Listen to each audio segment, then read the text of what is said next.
hello, hello. How are you, magical Erica-Jayne? I'm Oh, so many magical people. Magical Beena, magical Kay, everybody magical. Brilliant. oh, Magical Bandit. yes, that's right. I'm Yes, great. How yes. are the two of Hello, you? man. Ah, very well, very well. Having a fun day. All sorts of exciting things happening, right, Beena? Exactly. Yes. Just magic and stuff happening. When there's learning and growing and stuff comes and you say, wow, okay, different way. Just always. We have an all day long Zoom session, so Oh, you can imagine. It's very magical, very magical, very magical. Quick point of housekeeping. Where is this now? Let me just screen share here. Uh, I have on my calendar, and I've always had it. I have you on Fridays at the same time as Tuesdays and Thursdays. But I suspect, well, not suspect, but I stop being difficult here now. But I think what happened, you've been coming an hour earlier, if I'm understanding or remembering correctly, no? On I just Fridays.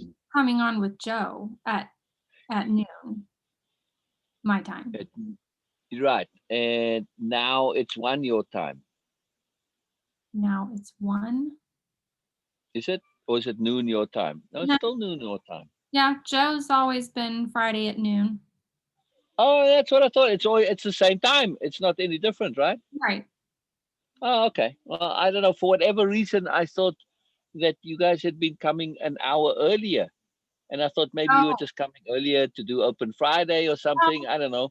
Joe, we may have come on early last week because Oh, okay. his schedule has been kind of crazy, but normally Uh, we're on at the all same right. time.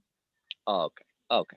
All right. All right. Well, I just wanted to check because tomorrow, that slot before you, which is usually open. Well, there are two slots before you, and usually it's all open for Open Friday. Mhm. But tomorrow we got all sorts of stuff going in. We've got Oh, nice.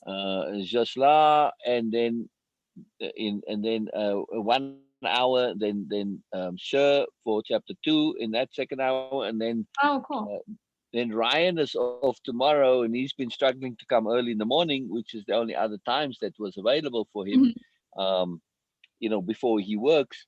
And so he's off tomorrow, so he's going to come in the 2 hour slot before you guys. Okay, So yeah, a cool. busy day tomorrow. Busy day. I just didn't want to, overlap with you guys, or if it was like for whatever reason it had been earlier, and so okay, well, all right, let's go back to the original time, but it's Right. okay then. All right, good, good, good. Okay, all right, no worries then. Brilliant, brilliant, brilliant. I just wanted to make sure. I want to make sure. Otherwise I could just do an hour with Ryan if you guys can only come that time. How is Joe? Kay mentioned he was out of town. He's good. He is. Yeah, he's good. And He's and how are you all alone with Bandit? good. I'm doing great. Brilliant. Well, and the chickens, of course. And And Tank, of course. yeah. Yeah, Yeah. yeah. And the squirrels and Yes. right. Do you Absolutely. have gophers or hedgehog and gophers or ground dogs or any other things like that? Had some moles in the yard not too long ago that Joe called somebody to come get rid of. Right, right. But Um, we had a thing for the moles. It was just this big long pole, and it's just this with a battery, and it would just thump every now and then, and that yeah, seemed to have worked. So yeah, yeah. interesting. Very humane way to get rid of them. They apparently don't care for this very much. So Yeah, that's interesting. yeah, yeah. No, simple, simple, but different things. I imagine that's something that would appeal to you. Yes, absolutely. All right, brilliant, brilliant. Where are we at, Erica-Jayne? What's been happening for you? What's been happening for you? What's been happening? Let's see. Uh, let's ask this in a different way. Let's ask this in a different way. What's been happening in your spirit? oh boy. Um, I got to change it up. We got to keep it Making it interesting. harder. um, what's been happening in my spirit? I don't know. Or with your spirit, maybe. I have been um, continuing to think a lot about what we were talking about on Tuesday with just sort of continuing to see the value in challenging things, and for me, coming to a place of better understanding around the concept of there not really being, for me, they're not really being evil or bad or anything that's apart from goodness. All there is goodness. And the only reason that we attribute certain things to being separate from goodness is because of unawareness, because we don't have an understanding of how it's connected. And that's, so I've continued to think a lot about that. And I've gone back a lot of times. I really liked what you said Tuesday. I keep trying to say last week, Tuesday, about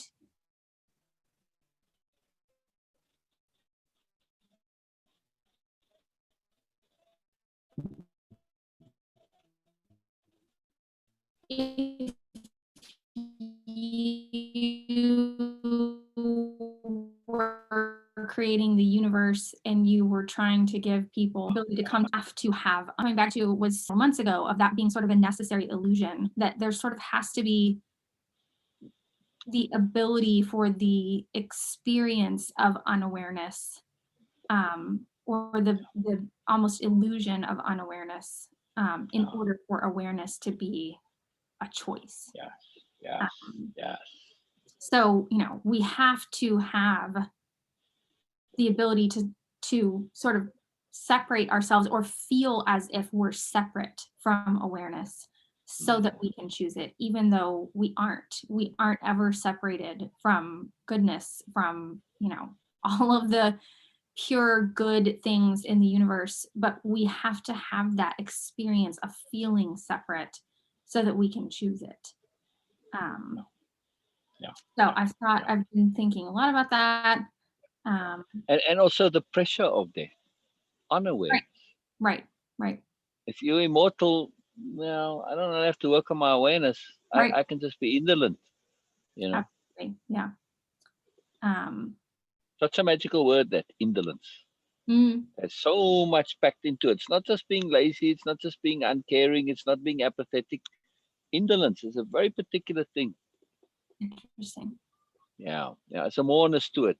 It's like, well, I don't have to do it, so you don't do anything. And yes, it's lazy, but it's also kind of an uncaring. It's not particularly being apathetic, but you don't do more. Yeah. So you don't grow. There's no real effort to improve. Right. Yeah. Absolutely. It's very powerful. Yeah. So yeah, I've been thinking a lot about that. I was thinking last night about, I keep telling Kathy that I'm fascinated by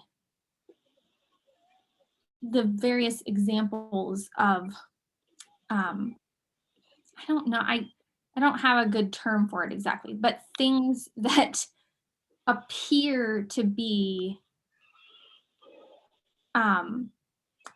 opposite, like in opposition, and it seems like if this exists, then this shouldn't, or it's like these things that they don't seem like they should be able to exist together, but they do.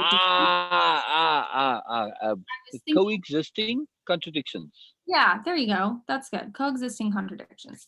That's a dictionary power term for them. Yeah. Yeah, I like it. I'm fascinated by the example. I'm just fascinated by that concept and by the examples of that in the universe. And I was thinking about, the good and evil thing, and about how, it totally makes sense to me how humanity would derive this concept of evil, of bad, of whatever, because that's coming from that sort of, if not this, then whatever. Yeah. ideology. Mentality of opposites. Right. I call that mentality of opposites. If it's not black, it has to be white. Okay. If I see something that I don't think is good, then it must be something else. And we Exactly. create this idea of these opposing forces, but in reality, Yeah. it's not really, you know, and that's why it makes sense that these things exist together when it seems like they shouldn't, because they're not actually separate. It's actually all part of one thing, and we just are lacking understanding to see how it's all connected. Lacking discernment. Yeah. Right. And I was thinking about that last night, and I was trying to think of other examples that I've come up with in the past of these sort of interesting things that are opposing, that don't seem like they should be able to exist together, but do, and think about them from the perspective of, is it possible that they're not actually opposing? Is it possible that it's part of the same thing? Yeah. But I couldn't come up with any good examples of things I had thought of in the past. So I'm still. Those coexisting contradictions, they are very, very, very powerful, and they're very necessary for us to come to terms with and understand and be able to really deal with. And what they are really, it is that intersection of those bubble emotions, context, not emotions, but context. It is that overlap of those domes of context and that space where they overlap, where things exist in both contexts simultaneously. That's it. So it is simultaneous multiple context existence, right? It all depends, in other words, how you look at it. If you look at it from the one context, it's this. If you look at it from the other context, it's that. Right. But they exist and they overlap on that space where they overlap. It seems that they contradict. Just depends in which bubble you're going to stand. Yeah. It's very cool. Very, very cool. And this brings us to our skills of our dictionary of power. Part of that is our skills at conceptualizing and our skills of being able to context shift. Context shift is every bit as important as perspective shifting. Right. This is how you deal with those apparent contradictions. It's through context shifting, not perspective shifting. Yeah. Interesting. Yeah. Because perspective shifting kind of keeps you in the same bubble, the same context bubble, right? The same context dome, let's call it that. But when you context shift, you move to another dome. Yeah. Very cool. Very, very, very cool. And it's a great joy when we are able to do that. Suddenly, so much lifts from the world, right? And we realize that it's not either or, they can coexist simultaneously. Furthermore, there are third, fourth, and fifth options. There's all the colors. Right. Multiple dimensions. Yeah. It's very liberating for our conception and perception. Yeah. Absolutely. Yeah. And this ability to perceive multiple contexts simultaneously. Oh boy. What a skill. What a skill.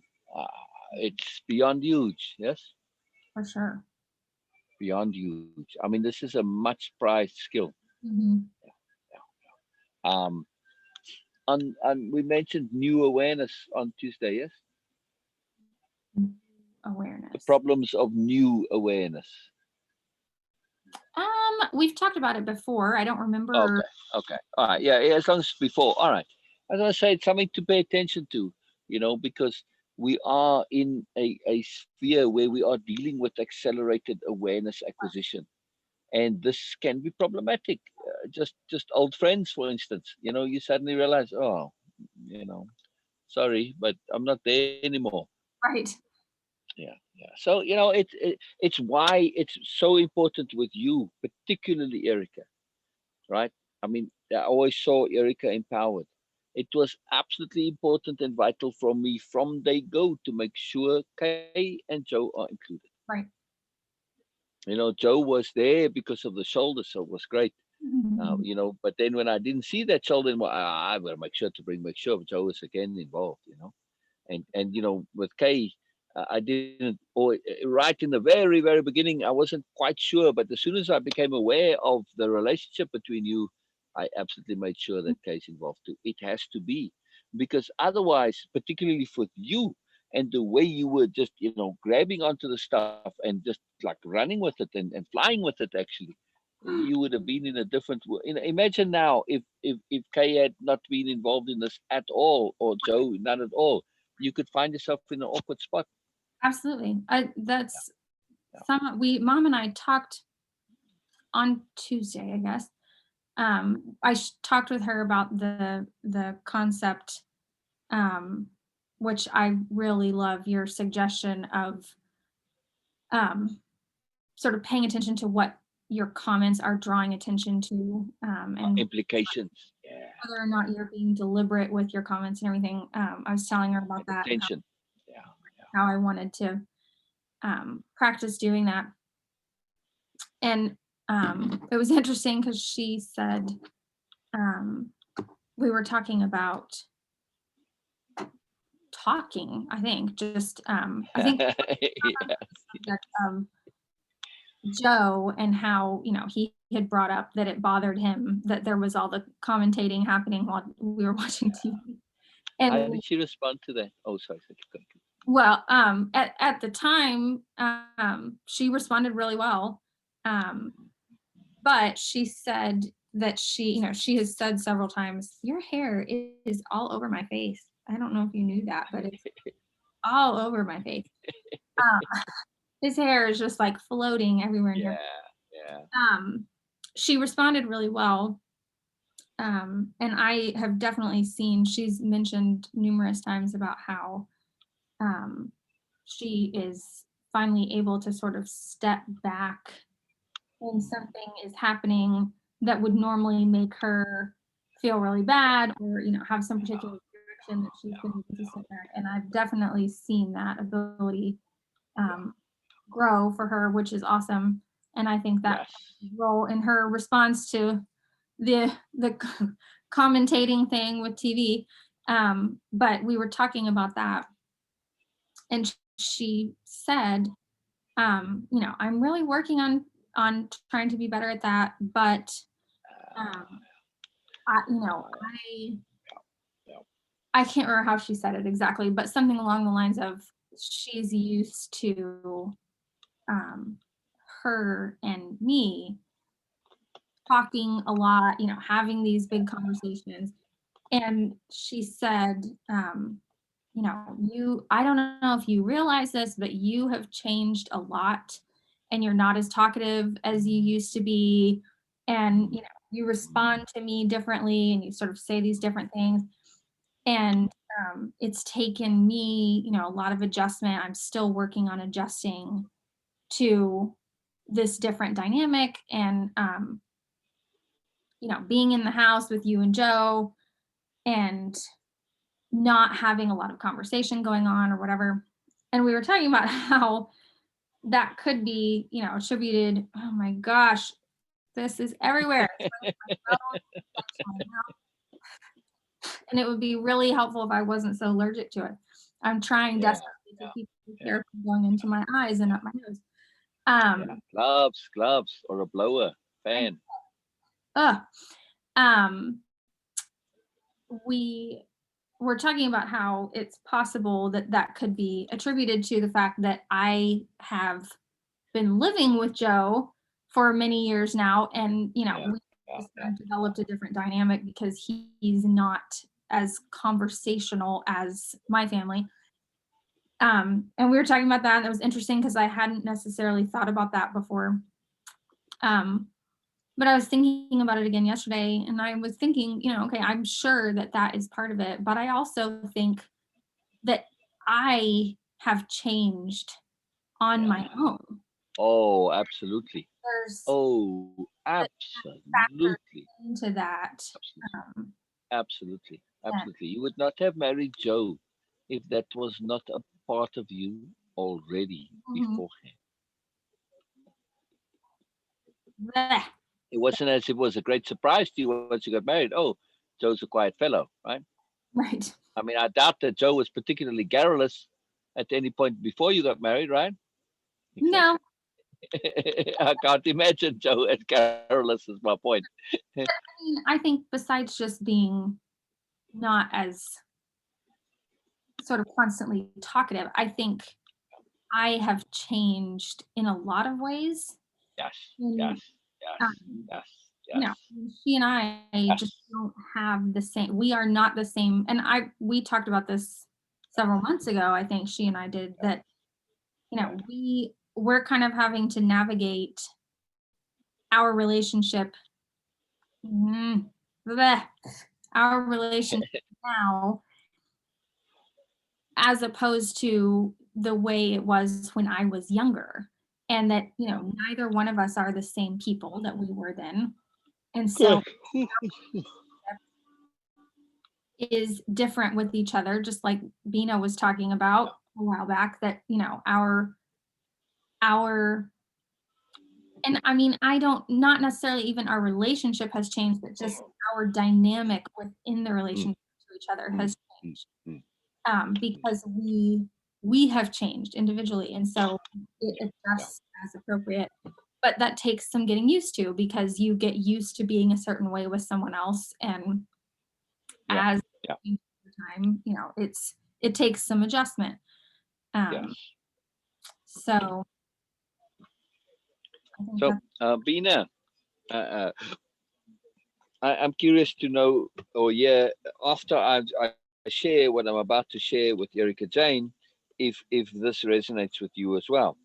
From my personal perspective, from the very first, Erica, it was abundantly, absolutely, without question, evident to me that here was somebody who had a self of being inside them that they were very keen to be and connect to and live.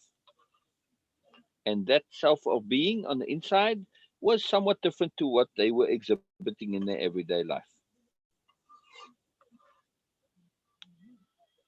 Does that seem accurate for Erica-Jayne when we first met her? Absolutely. And this was very specifically, you said, and you shared many times before, Erica, you even come regularly on Zoom session with us. I know you. You were in that inner circle, or what was the name of Miles group? Yeah. Inner circle, yeah. At that point, at that time, it was inner circle. It changed later. a bunch of times, but yeah.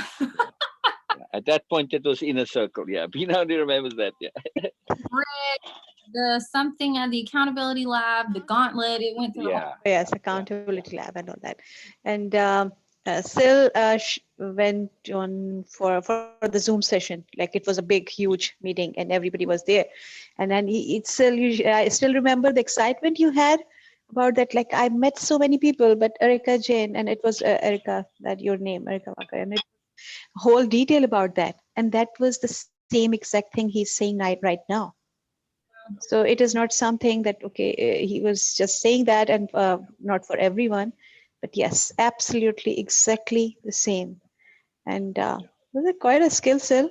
Quite a skill, really. Oh, thank you. Well, it's just so obvious, really. Well, I don't know if it was that much of a skill, but I guess, but it was really obvious to me. So what I'm trying to say is that, you can't really go by your past historic patterns and say, well, that's what I am. And no, it's not what you are. It was never really what you were. You were always struck. And it's not that you were being false either. You just really wanted to connect to that moreness. And it was obvious to you that you had the moreness. You just didn't know how. That's it, really, right? Yeah, for sure. Very cool. It just, and that it's a bent, really. That's the word for it. BENT.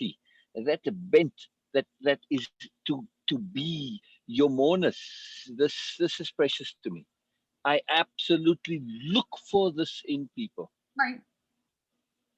Yeah. It's what defines me and what defines Beena. It is just, this is what we look for in any participant for wave impeccability. It is that it's almost a need that we have to really learn and grow, not just be ourselves, but to be more than ourselves as well. It is not just to own your own moreness, your own pre-existing moreness, but to go even further than that. But first, we need to own it, then we can do it. Kind of simultaneous too, but yeah, it's both together, and it's a magical thing. It's just too fantastic and awesome and brilliant. So very, very cool, very, very, very cool. And the other thing that I feel too is that you had an acute awareness of that you are unaware in ways, but you're not quite sure where and how. Right. Yeah. It's a peculiar thing. That peculiar laugh quite summed up the peculiar thing. Perfect, very appropriate. No, it wasn't really that peculiar, but yeah, I mean, it's a remarkable thing. We know we don't know, but we don't bloody well know where, and it's like, ah, man, seriously, it's a big deal, a very big deal, very big deal. Absolutely. It's interesting. I love it. I love it. I love it. And it's so potent. And that's why I keep asking too, about the feelings, how you are applying this in terms of changing your way of feeling on a day-to-day basis, Right. moment to moment, that you are feeling differently. And that's really, really important. And that point that Kay was mentioning now, to repurpose our intent, to feel differently. This is very big deal. Very, very, very important. So that we don't get stuck in those old habits of feeling, because these are lifelong habits. Right. And it's very, very critical for us to be able to move out of that. Absolutely. Absolutely essential. Yeah. One Uh, of the things that was interesting that she brought up that really surprised me to realize, I don't, it really caught me off guard when she said it, because I wasn't expecting to feel differently about it. But she said, when we first started talking about the conversational thing, she said, I'm just used to our family, being really conversational with each other. And, I mean, I think I was saying to her and to Joe that the way that she and my grandma and I always sort of operated when we were living in the same house, with the commentating and, narrating yeah. that a lot of it really was, that was a means of connecting with each other, because Yeah. it wasn't, the intent behind it for me, as far as I understood it, wasn't just to fill silence or Yeah. to be negative, draw out these things, but it was sort of like connecting through attention, like, oh, Yes. look at that, oh, look, I'm pointing this out to you because Yes. I want to Yes. share this Yes. connection. Oh, look, we're both paying attention to this. Oh, look at that. Oh, what about this? So we were sort of constantly involving the other person in this shared attention or shared feeling or whatever. Yes. And it was just sort of a way that we all connected with each other. And so she was kind of, I mean, for me, what she was saying was she was used to that. She was used to this conversation happening. And for me, my interpretation was she's used to that being the mechanism of connection. Correct. We, Correct. not only Correct. that's how we connect with each other. Yeah. And she said, Yeah. with you and Joe, Joe is always quiet, but you've become a lot more quiet, and you don't talk as much, and I'll ask you something and you answer with a really short answer, the conversation's kind of done, whatever. And she said, I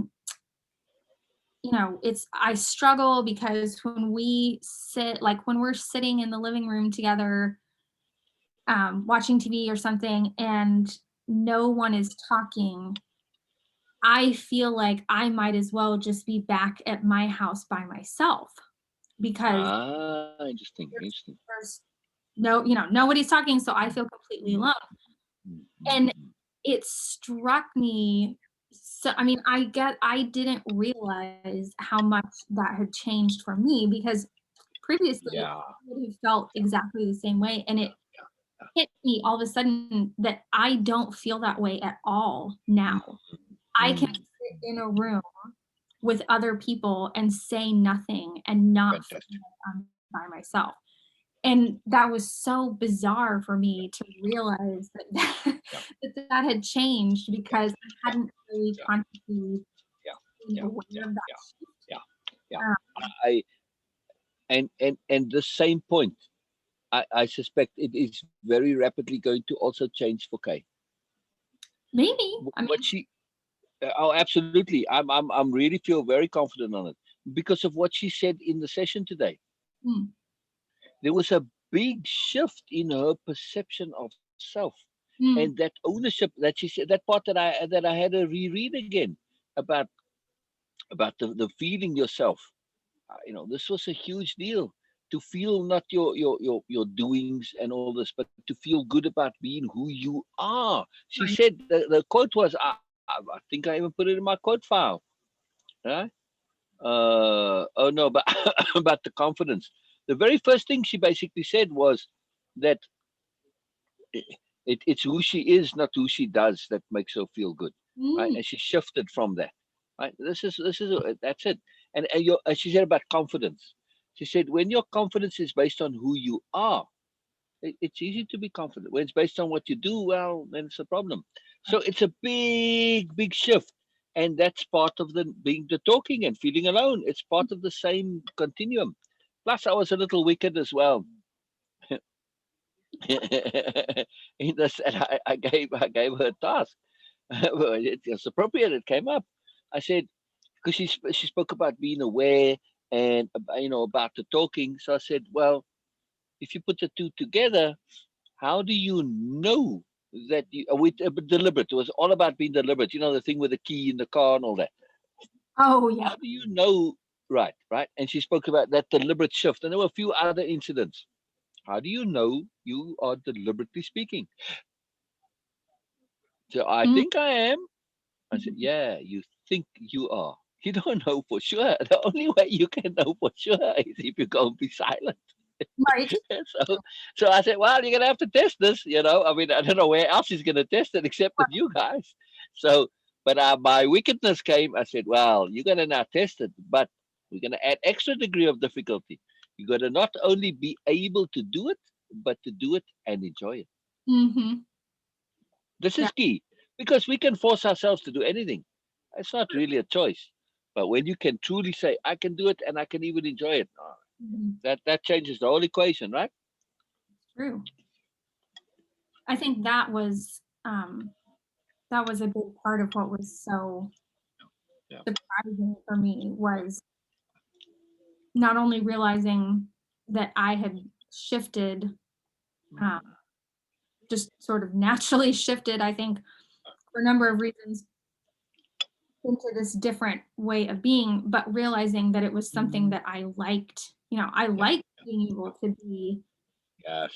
in Yes. a room with people and not feel Mm, awkward if mm, something wasn't mm, being said, mm. or whatever. No, Um, no, no, that was yeah, really surprising to me. I hadn't realized fully that shift had taken place.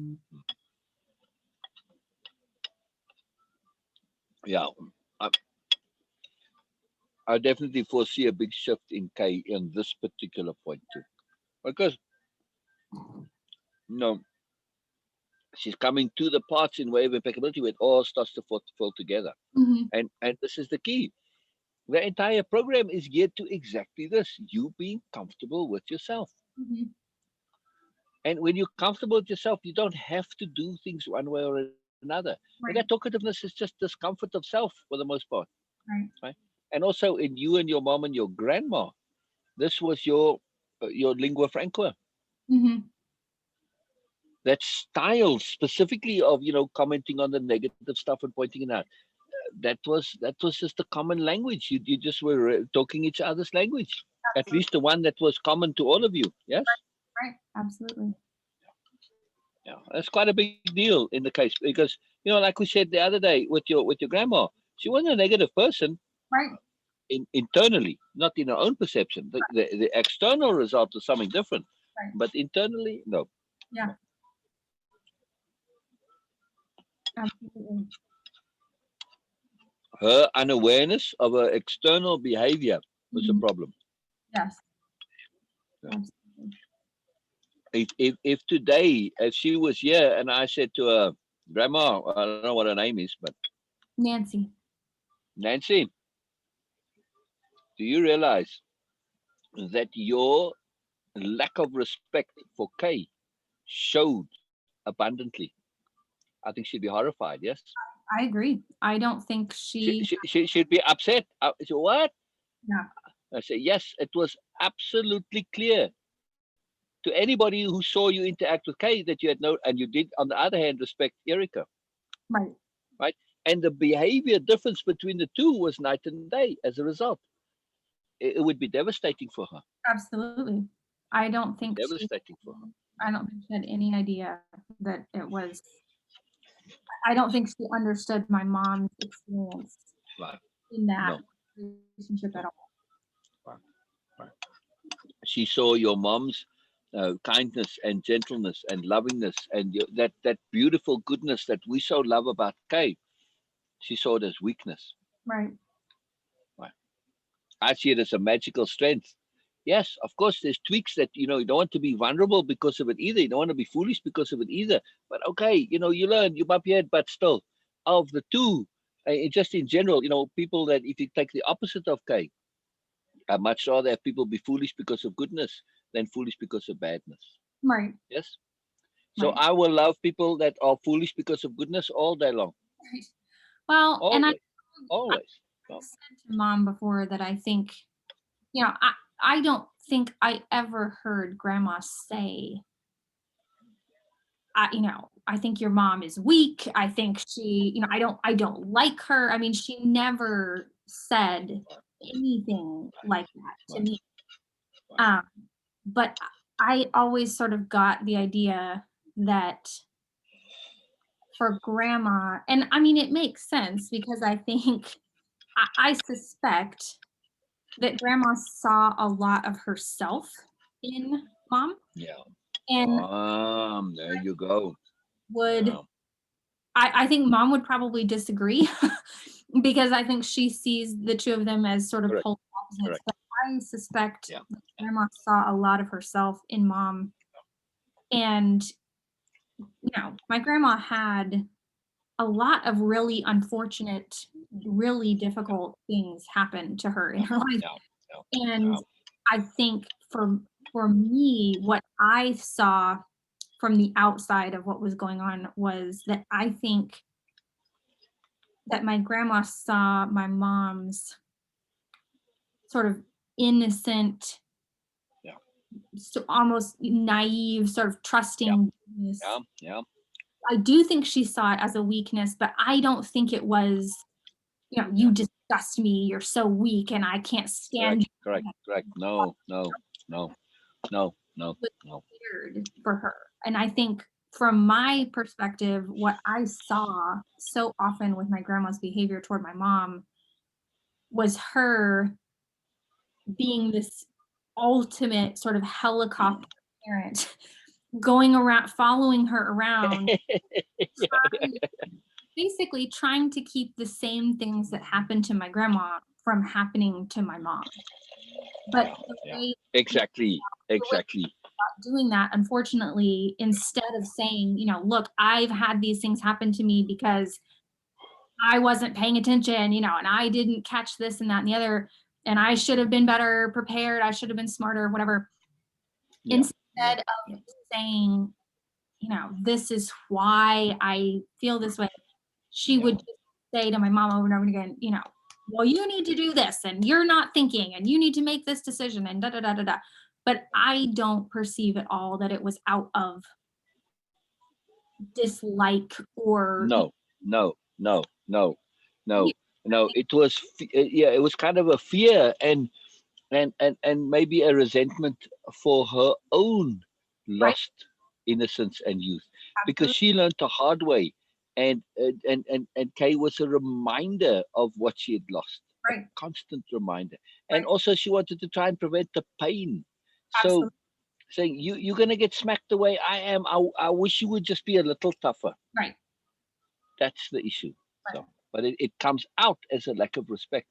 Right. Absolutely. Yeah. It's quite fascinating. But it all turns out good. And so I just have to look at that side of it. It all turns out good. I mean, you guys have certainly changed that generational pattern. I think so. I certainly think so. Hell yeah. And Kay's changes are I see changes in other participants. Kay is really changes stuff when it does change, it goes right down to that machine code level. Right. It's really amazing. I see changes in behavior, and they're profound shifts. But I'm like, is this for real? Is this a real change? Is this going to stick? Is this going to last? That And I keep looking at that, and it's a concern for me. that is Well, exactly my concern as well. And I think I said on Tuesday that, my mother is an incredibly perceptive, incredibly smart, capable person. She's very capable of awareness and taking on new awareness. The struggle that I have seen for most of the time that I have been with her is the maintenance of that. She yes, comes yes, to awareness, yes, and you're like, yes, she's got yes, it. This is great. And then you turn around and she's back at whatever it was she used to do.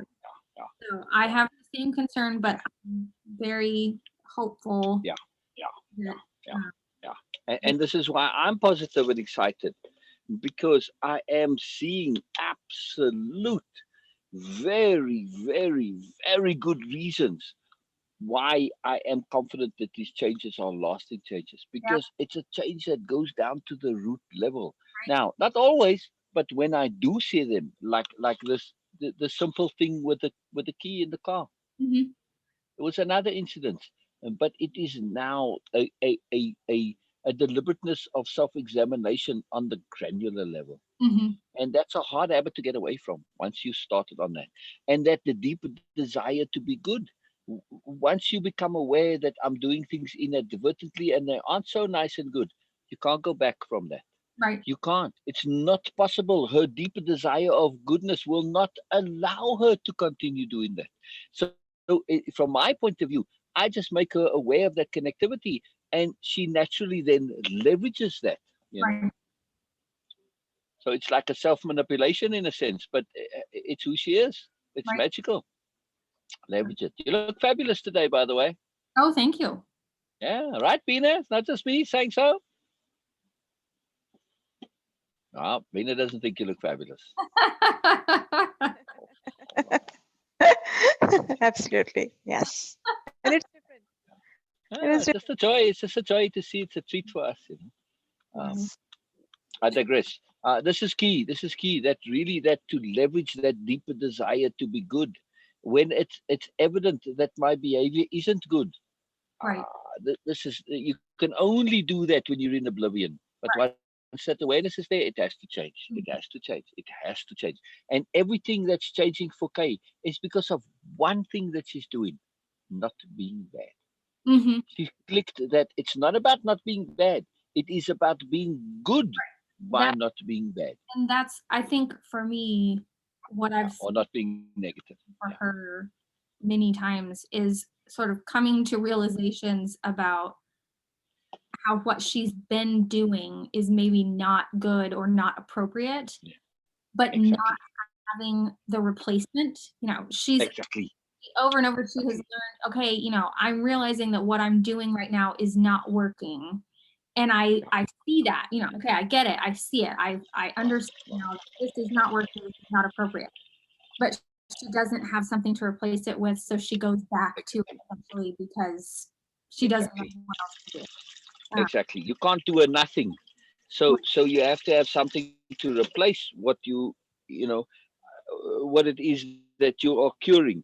But if you don't, it's a problem. And you say, okay, I fixed it, but then you end up with zero. You can't do a zero. You can't do nothing. So you go back to the old habit. You regress. Yeah. The key is also this, this of wanting to do good. It's a problem because we don't know what to good do to be good. And once you realize, inappropriate application of goodness, you say, oh man, I want to be good, but there's always some problem with whatever I choose to be good. There's some problem with it.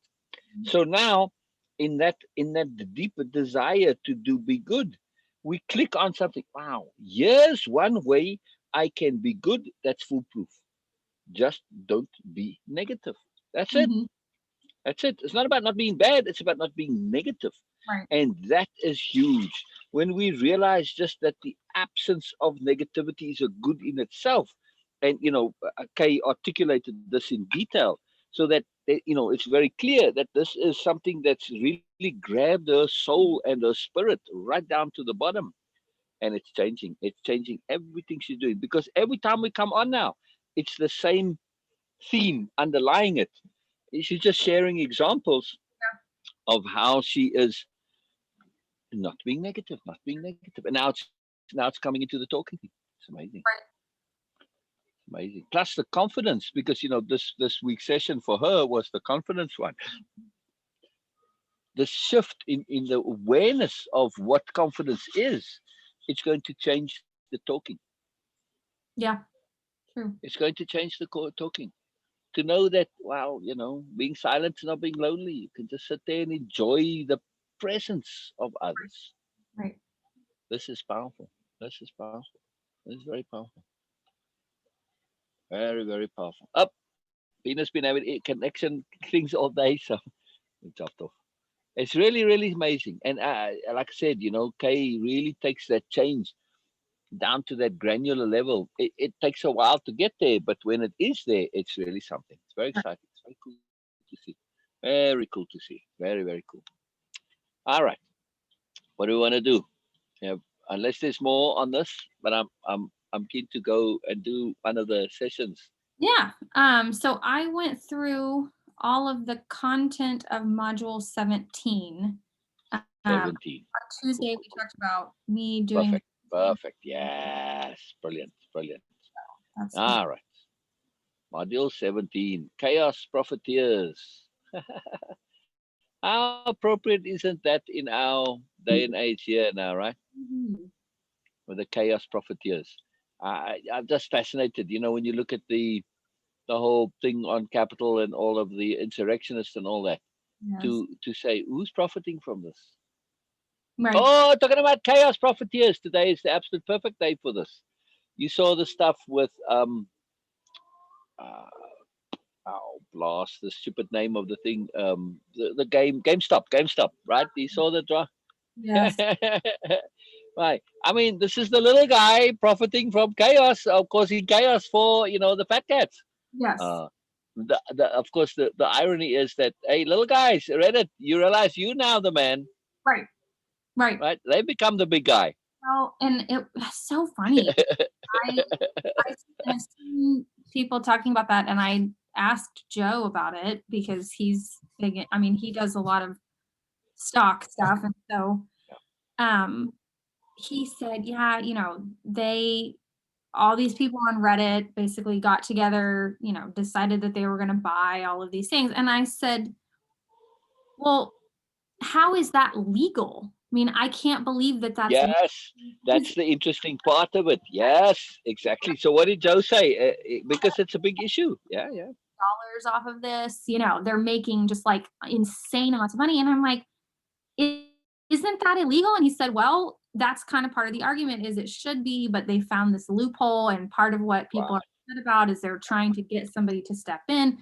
And it's so interesting because I have seen people from all sides of the argument chiming in, and several people I have seen are major rah-rah for the Redditors because this is the little guy, for all this time, managers and all these people have been causing all this problem for everybody else, and now the little guy is sticking it to him, and the government stepped in, and and like Robinhood, some app has shut down all this stuff, and they're all pissed off because the little guy, oh no, you're siding with the hedge fund managers.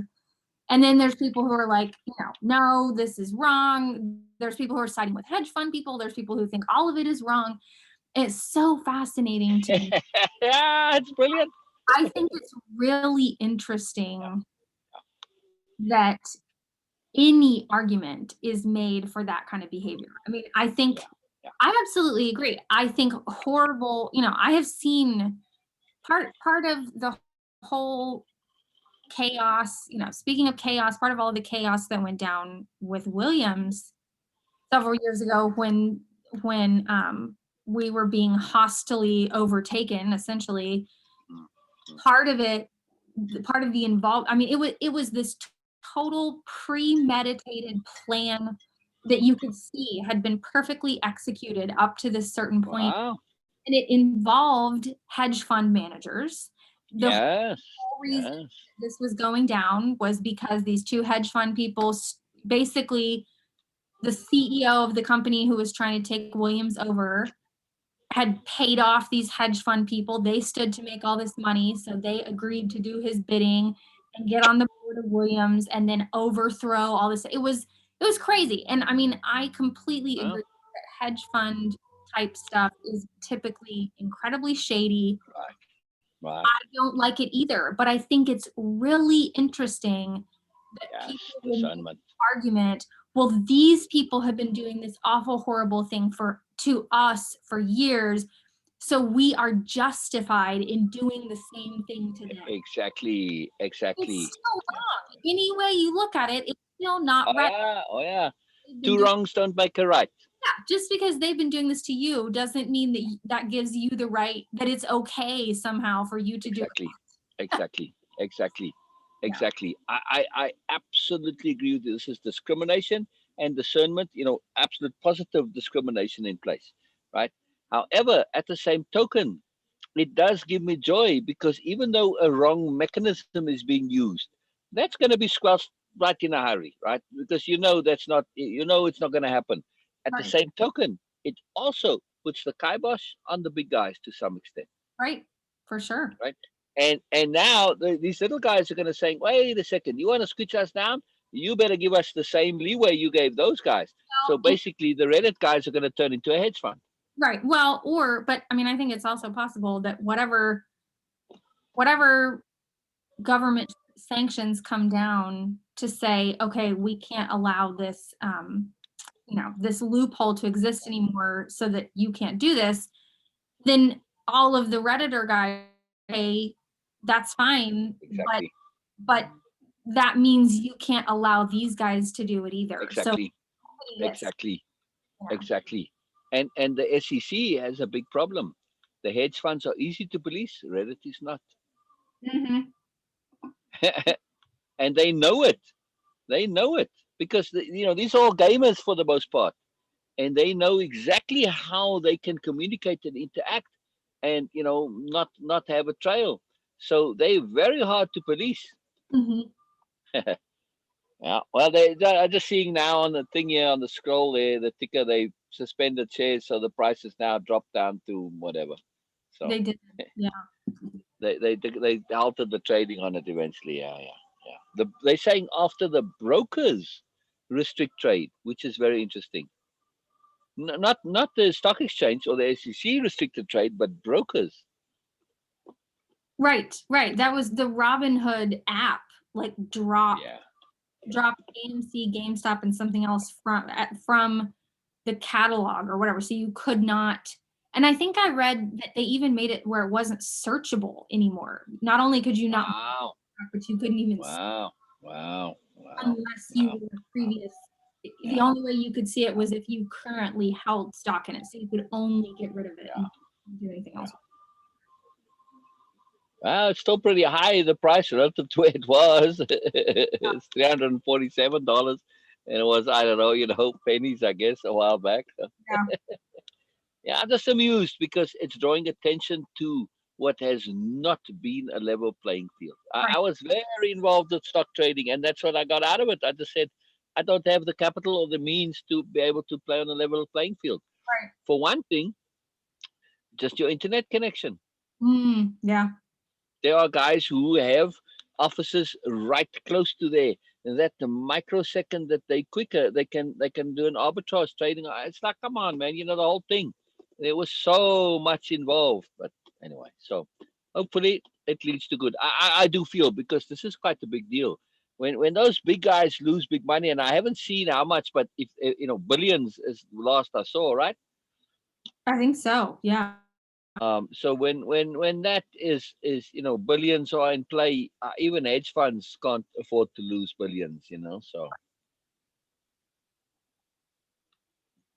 And it wasn't just GameStop, but it's AMC as well. Yeah. Two companies. People just remember GameStop, but yeah. Anyway, it's exciting. Like I said, we can't lose our discernment and say just because we cheer for it and it has a good net effect on the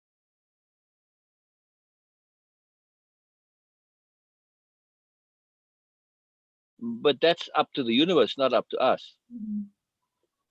We can cheer the universe, but we can't do it ourselves. We have to be Right.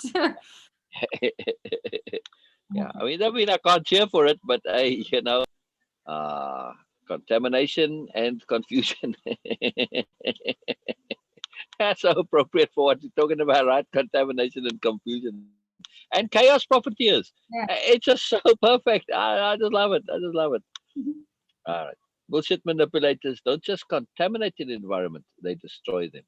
They're parasites who bring down the host, whoever and whatever that might be, sowing chaos and excitement to disrupt and seize opportunities for themselves.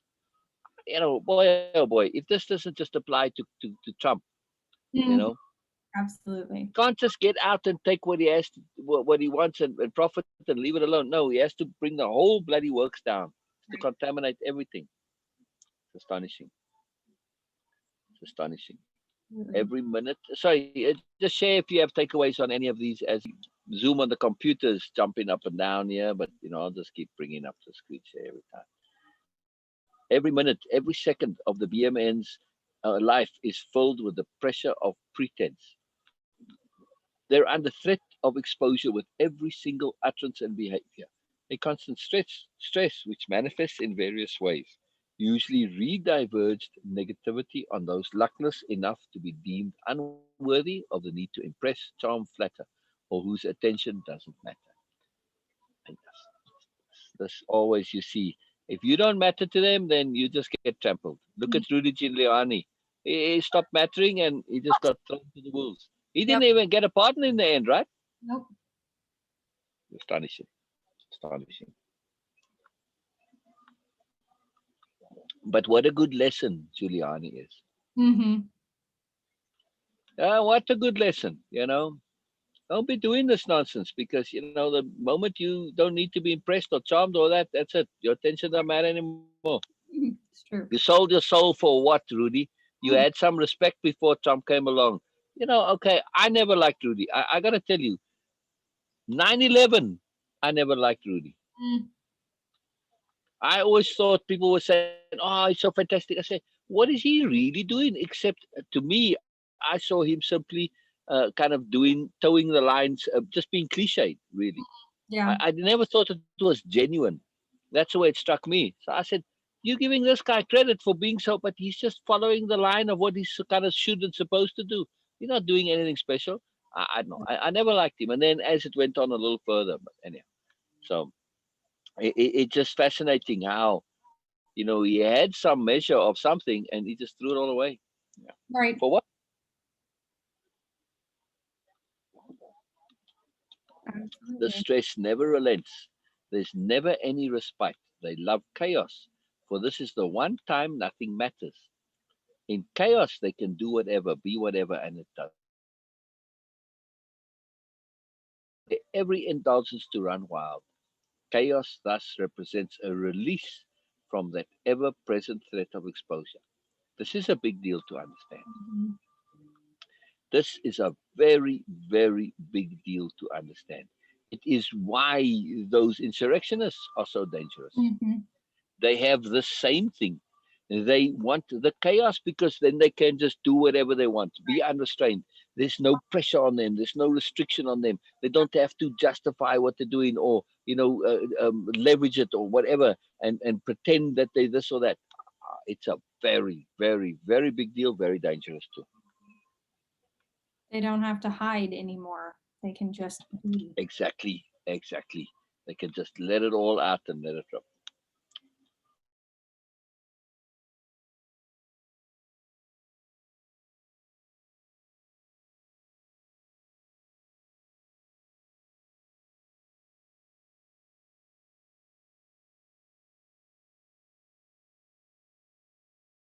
The desire for chaos allows the unscrupulous to feel like they're leaders who can do what they want, dominating others and imposing otherwise untenable activities and intents. chaos legitimizes bullshit. Who can tell bullshit from truth during chaos? That's an amazing thing, when you look at this, where you say, who can really tell truth from bullshit during chaos? You can't. Right. And they can seize the lead. They know that good people are reluctant to take charge because, well, where's my license? Where's my legitimate? Why? So they don't tend to do this. It's the one that has that gumption, that really, just the willingness to grab it. And in chaos, typically in normal conditions, they're a bit hesitant to step up because they can get knocked down too easily. But in chaos, everybody's just too happy. The first guy to step up gets the job, right? Right. Absolutely. It's really, really, really dangerous times in chaos. Mm-hmm. But the other thing is too, one of the saving graces is the stupidity. Mm-hmm. You're seeing this when now that they're unraveling the videos of these idiots, right? Mm-hmm. I mean, they're just morons. Yeah. Yeah, yeah. And that's the saving grace, that they might seize that lead, but they don't last long because they're Right. just idiots. It's true. Chaos represents massive opportunity to the BMN. They crave being leaders and teachers, even gurus and such like, but they seldom possess the requisite abilities or want to make the appropriate efforts to justify being such people. Also, being in such positions magnifies potential scrutiny and thus possible exposure, a conundrum and catch 22 for the BMN. In times of chaos, none of that matters. They know when everything is falling apart, anyone can be a leader. The Russian oligarchy is such a fabulous example of exactly this. Mm. All that chaos of the collapse of Russia. That's Right. all these guys did. They just seized opportunity. They grabbed stuff. Yeah. I told you about that guy with the aluminium mine, right? Or factory. It's the biggest aluminium processing plant in the world, I think, or at least one of them. And there was just chaos. There was no leadership. All the people in charge at that time, when the whole thing fell apart, there just wasn't any, and it was just nothing going on. And this guy, I forget his name now. He's one of the ones they talk about with Trump. Mm. Uh, he was just a regular foreman.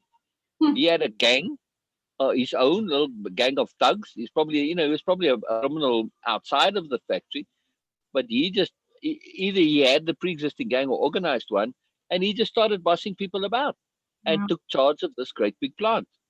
But here's the fascinating part: because of that chaos, he just claimed ownership of it. Mm-hmm. This is it. It didn't belong to you. It belonged to the people. But Right. suddenly he ended up owning this plant, and he still does to this day. Crazy.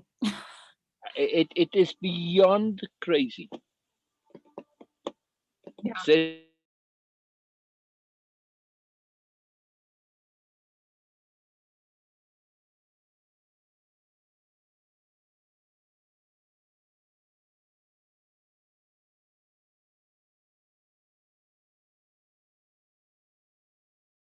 that's truly, truly united Russia, because they have this entrenched, criminalness that's working. It's a stable system. It has to only get rid of from the outside. It will take quite a lot of doing to get rid of Russia. And Yeah. look at all the chaos they sow, because they love chaos. They understand how to profit from chaos. Right. Yeah, because it's the personal money they can make. Look, take in Syria now. Just take this example all the way to the end. Look at the chaos that they're quite happy to keep sowing, because they know in that chaos they can make personal money, but not relative to what the country's GDP and all of the economy can do. It's chump change, but on an individual basis, it's still billions of dollars. Right. Amazing. Crazy. It's quite amazing. It's quite amazing. Quite amazing. Yeah, they really do understand chaos. They are like really powerful chaos profiteers. It's Mm-hmm. incredible. I'll bet you anything somebody came to Trump and explained exactly what I'm explaining now, how you can profit in chaos, and Mm-hmm. walk him through it in detail. And this, I'll bet you anything, is one of the selling points that they use to really corrupt and convert Trump and get him part of that access. Yeah. Yeah.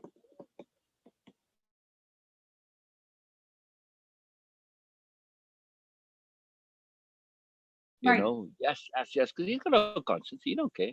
Mm-mm. Right. So as parasites, are bullshitters and BMNs aware that they can cause themselves trouble if they destroy the host? Do they care?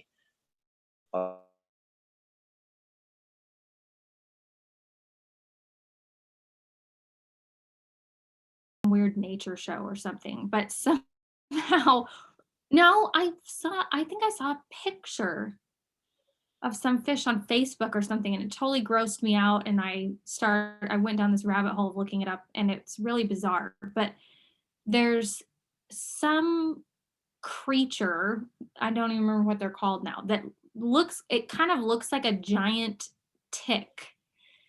And it lives in the ocean. They start out as these teeny tiny little things, and they swim inside the gills of a fish and lodge themselves in the fish's throat. And then eventually, as they